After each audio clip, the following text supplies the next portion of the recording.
20 வயதிலிருந்து 40 வயது இருக்கக்கூடிய ரிஷபராசிக்காரர்களுக்கு நிறைய பேருக்கு நான் சொன்ன மாரி காதல் சொல்வதற்கான வாய்ப்புகள் உண்டு. நிறைய பேருக்கு அது கைகூடுவதற்கான வாய்ப்புகள் உண்டு. நிறைய பேருக்கு திருமணத்திற்கு பார்க்கறதுக்கான டைம் இதுவரைக்கும் எனக்கு பொண்ணே அமையல, மாப்பிள்ளையே அமையல. இந்த தடவ அதற்கான வாய்ப்புகள் உண்டு. நான் ஒரே ஒரு விஷயம் சிம்பிளா சொல்றேன். நீங்க ஆணாக இருந்தாலும் சரி, பெண்ணாக இருந்தாலும் சரி, பிங்க் கலர்ல இல்ல ஸ்கை ப்ளூ கலர்ல ஏதாவது ட்ரெஸ் போட்டு உங்களோடத அப்லோட் பண்ணி பாருங்க. இதுவரைக்கும் கிளிக் ஆகாத ஜாதகம் கிளிக் ஆயிடும் இந்த தடவ.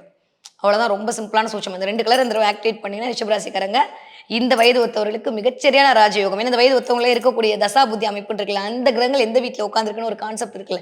ஸோ இதெல்லாம் எடுத்து பார்க்கும்போது இந்த தடவ பிங்க் கலர் இந்த வயது ஒத்தவர்களுக்கு மட்டும். அதுக்காண்டி 40 வயசுல பிங்க் கலர் போட்டீங்கன்னா, அப்புறம் நான் தெரியாது. நான் பொறுப்பு இல்ல. அப்புறம் பிம்பிளிக்கா பிளான்னு கிரகம் சொல்லிட்டு அப்புறம் எனக்கு கமெண்ட் கீழ போட்டு பிரயோஜனம் இல்ல. ஓகே. ஸோ அதனால இத மட்டும் பார்த்துக்கிட்டா போதுமானது. நெறைய பேருக்கு இந்த தடவ தொழில் முன்னேற்றம் கிடைக்கும். இன்கிரிமெண்ட், ப்ரமோஷனு, வேலையில வந்து சக்சஸ் கனவுகள் பலித்தமாகக்கூடிய தன்மை.